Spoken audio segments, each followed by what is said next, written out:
L'important, c'est l'essentiel. Le plus important, c'est les 3 points. Et souvent, l'essentiel, c'est le plus important. Lionel, tu arrives frais.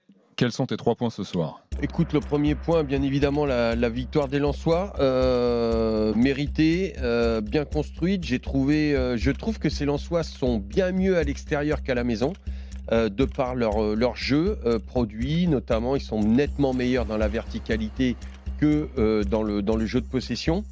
Ensuite, mon point numéro 2, déçu des Rémois. Attention, messieurs les Rémois, c'est pas la première fois. Je trouve que ils ont été très bons dès le début de championnat. Là, je les vois rentrer dans le rang. Je les vois des joueurs fatigués, des joueurs qui deviennent franchement plus que médiocres techniquement. Manque de lucidité, ça prouve la fatigue de l'effectif. Attention. Et puis mon troisième point, je suis d'accord avec Enrique.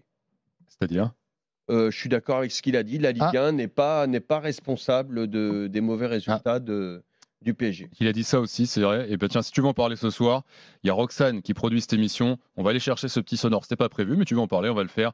L'extrait de Luis Enrique qui parle du niveau de la Ligue 1, Roxane. Merci beaucoup. Kevin, de quoi tu veux parler ce soir? Écoute, la belle victoire de Will Steele et du Racing Club de Lens qui a été dominateur, qui a agressé cette équipe rémoise dès la première minute et qui a remporté ce match fort logiquement. En 2, c'est donc les Rémois, je ne vais pas rajouter à ce qu'a dit Lionel, mais ils ont été très décevants, notamment sur le plan technique, avec 2-3 frappes qui ont fini au dernier anneau du stade. Et puis en 3, c'est quand même cette Ligue 1 où tout est très serré. Et où il va être très très difficile, je pense, de prévoir. Tu sais, souvent l'hiver, on prévoit un petit peu ce qui va se passer en deuxième partie de saison. Bon, là, bien malin celui qui pourrait donner le classement final de la Ligue 1, à part le top 1. Ah oui, d'accord. Franchement, quand tu vois les Rémois, quand tu vois leur classement, tu dis ils sont bien, il n'y a pas de souci. Tu veux dire ça va bien se passer. Entre 3 et 10, quoi. Entre la 2e et la 15e. Ah, tu mets Monaco aussi dans le lot? Ouais. Non, moi je mets Monaco aussi dans le lot. Jusqu'à la 2e, mais là, les Rémois, j'analyse leur jeu, je vois leur état de fatigue, le niveau technique, le niveau d'engagement, le manque de lucidité et tout. Quand je regarde le jeu des Angevins, le jeu des Rennais, le jeu du Havre, même s'ils ont battu le Havre, le jeu des Nantais, ce soir, ce que m'ont montré les Rémois, j'ai peur. Attention, et ça ne va pas aller en s'améliorant. J'ai peur parce que je les trouve empruntés. C'est-à-dire que ces joueurs-là, aujourd'hui, qui ont ce manque, ce défaut technique à un tel niveau, ils ne l'avaient pas il y a 3 mois en arrière. Donc, s'ils arrivent avec un niveau technique moindre, ça veut dire qu'ils sont empruntés, ça veut dire qu'ils sont fatigués. S'ils ont un manque de lucidité qu'ils n'avaient pas il y a 3 mois, ça veut dire qu'ils sont fatigués, qu'ils sont empruntés. Je me pose des questions sur la préparation rémoise et l'hiver que vont devoir passer ces Rémois. L'hiver risque d'être compliqué. J'espère me tromper pour Reims, que j'adore, et son président d'ailleurs. Voilà, dans mon analyse, je suis sceptique. On vous attend au 32-16, un supporter rémois. On va commencer par Lens, mais n'hésitez pas à nous appeler. Il y a Adri qui est là au standard, vous aurez la parole tout à l'heure. Est-ce que vous partagez les inquiétudes de Lionel? Mais est-ce que ce soir, vous diriez qu'il n'y a pas eu photo entre les deux équipes? Parce que c'était pas évident de se dire ça avant le match. Il n'y a pas eu photo. On partait sur quand même un match, enfin je sais pas ce que vous en pensez, moi je trouve... C'était équilibré. Ouais, plutôt équilibré, plutôt incertain. Et finalement... Oui, on a l'impression que c'est net. Alors après, c'est équilibré si tu regardes, si tu analyses le jeu des Lensois et notamment le manque offensif. Parce que dans le jeu des Lensois, honnêtement, il y avait... Mais il y a 15 occasions par match. Il y a vraiment un manque de lucidité, de réalisme côté Lensois. Mais c'est très souvent qu'ils ont, je sais plus, ils ont 15 frappes par match en moyenne. C'est la 3e moyenne la plus forte du championnat. Par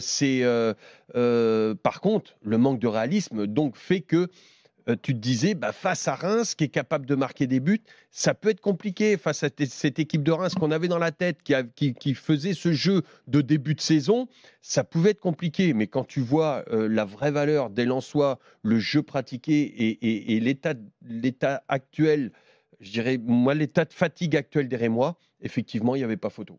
Non, et puis après, cette équipe, elle est bien coachée quand même par Will Steele. C'est pour ça que moi, j'en ai parlé dans mes 3 points.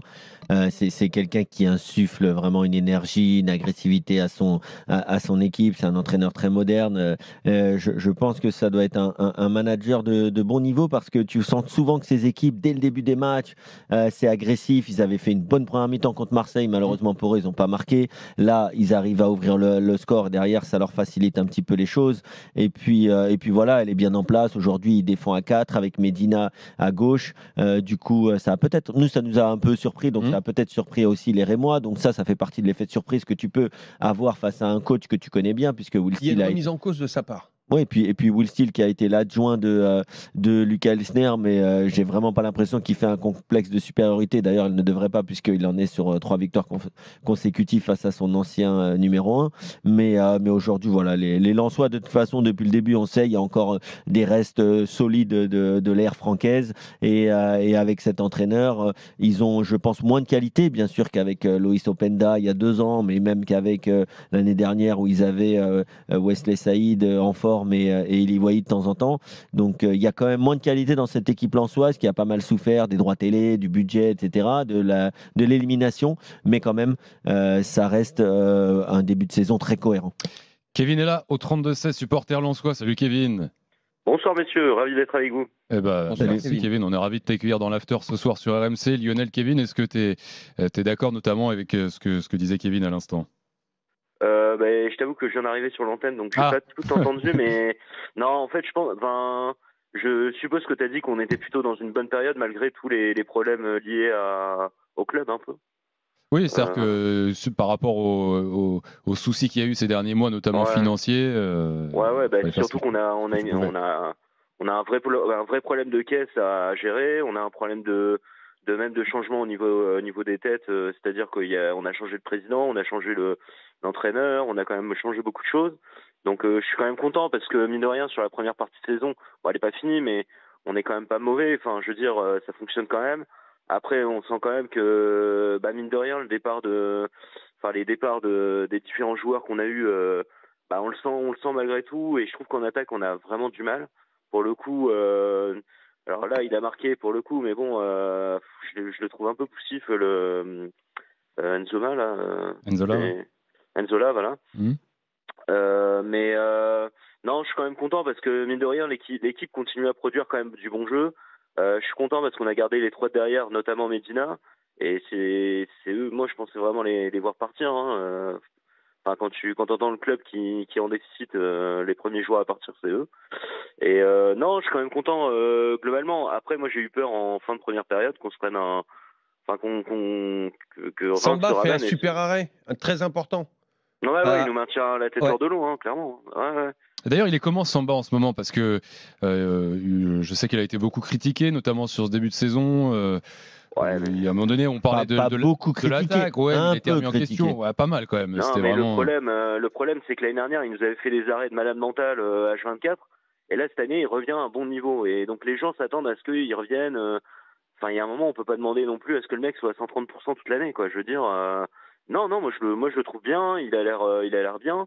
Après, pour moi, moi je suis pas gardien, mais je veux dire, si on repose tous sur le gardien, il y a quand même un problème au niveau. T'as raison. Niveau, quoi. Je veux dire, on peut pas non plus tout lui demander. Et moi, je trouve que pour ce qu'il fait, en tout cas, il n'y a pas trop. Mais de toute façon, il y a une grosse force dans cette équipe lensoise depuis maintenant 3 saisons.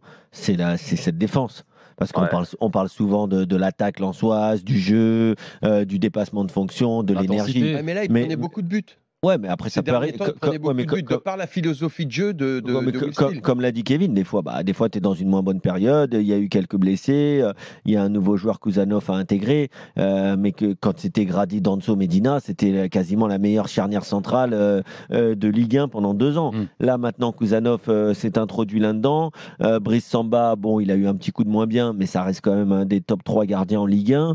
Et aujourd'hui, il ne faut pas oublier qu'à un moment, ils avaient un certain Seko Fofana devant la défense. défense, ça aide quand même à être solide. Donc voilà, ils ont réussi comme ça à garder une ossature très forte. Par contre, j'ai très très peur si à la fin de saison ou si même cet hiver, Danso s'en va, si Medina finit par céder aux sirènes peut-être de la Première Ligue ou Brice Samba aux sirènes de l'Olympique de Marseille ou autre. Là, par contre, ça va être complètement différent pour le Racing Club de Lens. Si on parle pour moi de solidité défensive un petit peu défaillante ces derniers temps des Lensois, c'est pas Brice Samba.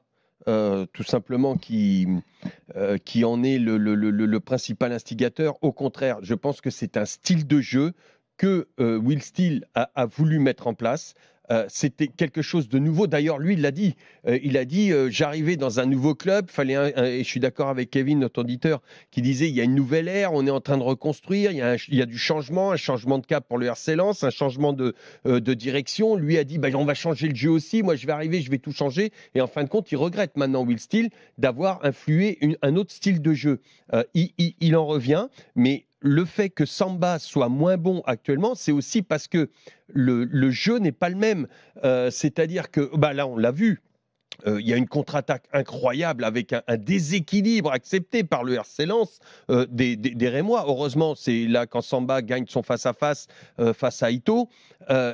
Avant, ça n'était jamais accepté pour les Lensois. Et donc, dans la tête d'un gardien de but, c'est un autre style de jeu. C'est différent. Il faut qu'un mec comme Samba, qui n'acceptait pas de prendre des buts, tout d'un coup, se mette à accepter à gagner des matchs 3-2, 4-3 ou 2-1, alors que il préfère, quand tu es gardien de but, et je pense savoir un peu de quoi je parle, tu préfères gagner 100 fois 1-0. Bien sûr. Mais est-ce que finalement... Qu'un 4-3. Après 13 journées de Ligue 1, les gars et Kevin au 32-16 compris, est-ce que finalement c'est pas un problème quand ton meilleur buteur, c'est Frankowski, avec 4 réalisations?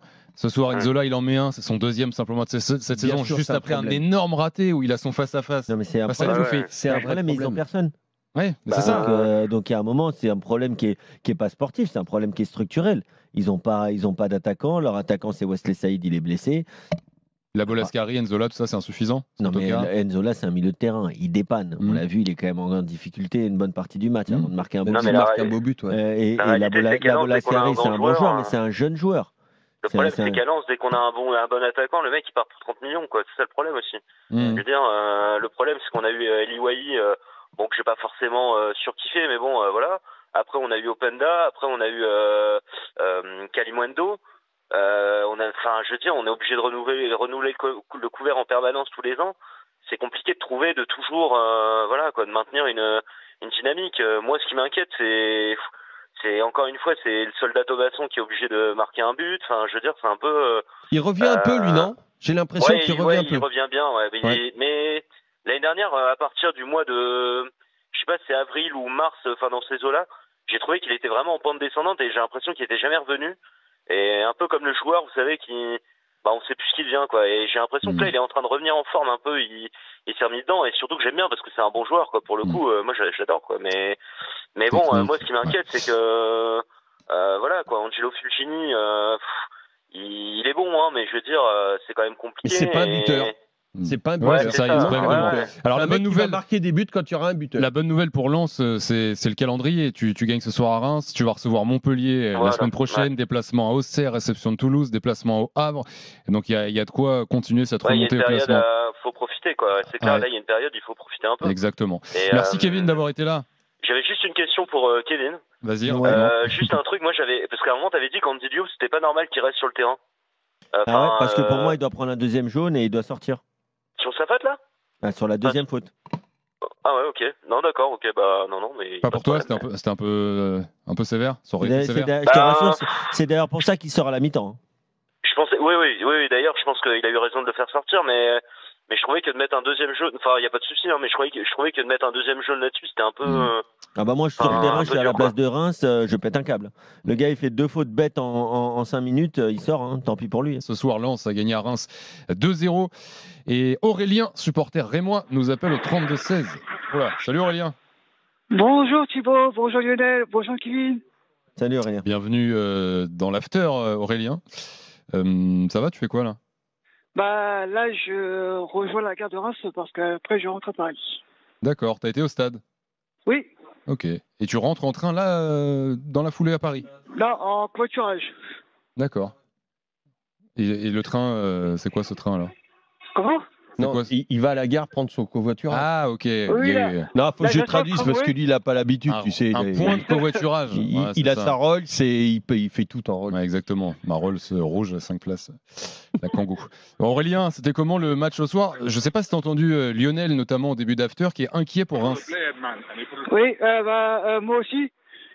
Surtout en plus ce qui va suivre après avec déplacement à Strasbourg, réception de Monaco, puis après à Saint-Etienne l'année prochaine. Oui, je suis inquiet, ouais. Et pourquoi? Qu'est-ce qui t'inquiète? Ben, en termes de résultats, en termes de jeu, et puis Lucas Esner qui était entre autres dépilé, qui savait plus quoi faire. Il a fait tous les changements et tout, donc bon.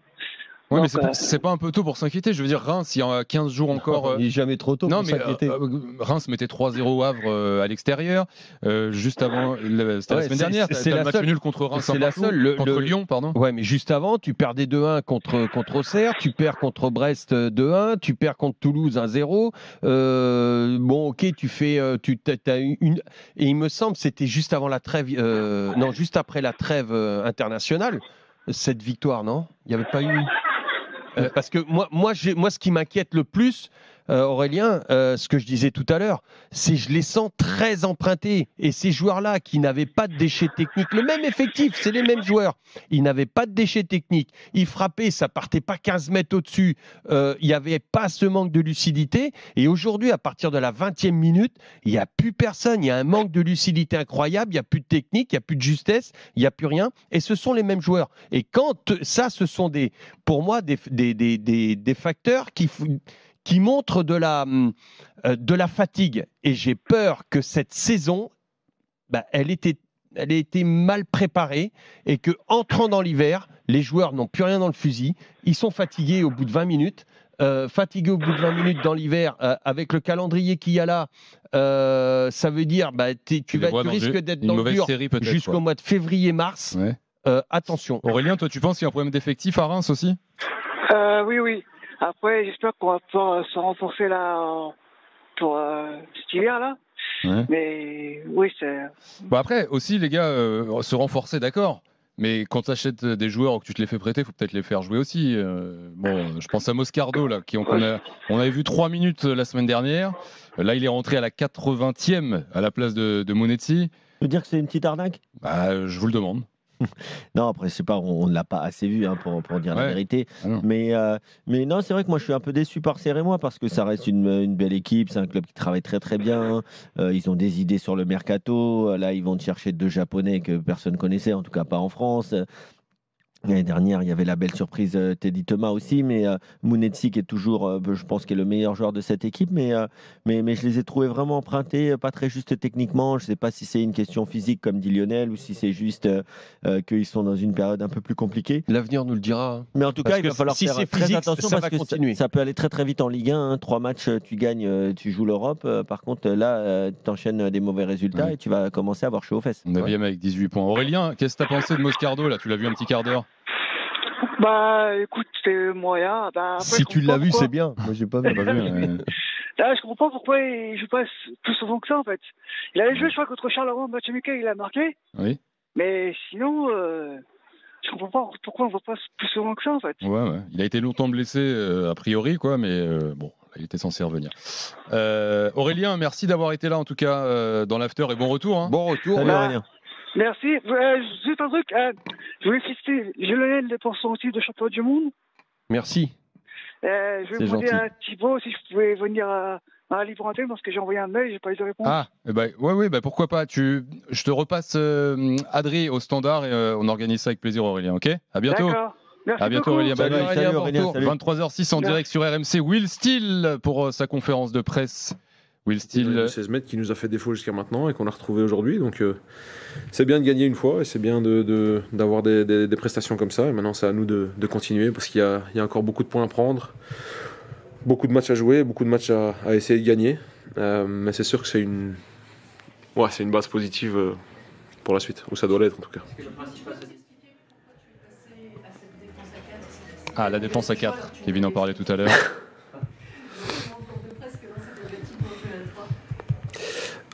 Parce qu'il y a un tas de raisons. Parce que j'ai toujours aimé jouer à 4. Parce qu'on a certains profils de joueurs qui sont très efficaces dans ce système-là, à l'image d'un Angel aujourd'hui qui a été très très bon. Et puis un équilibre qui me paraît plus meilleur dans ce système-là. Donc là, ouais, les raisons sont multiples, mais c'est bien.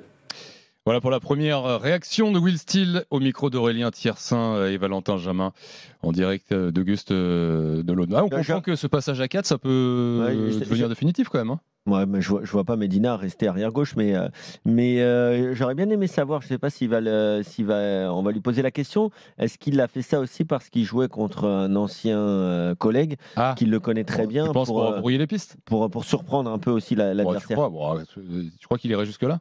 Ah bah bien sûr, tu peux des fois surprendre un adversaire qui te connaît bien non, je pense que ça pouvait être en tout cas une possibilité. Je ne sais pas si ça a été le cas, mais j'aurais pu le faire ça.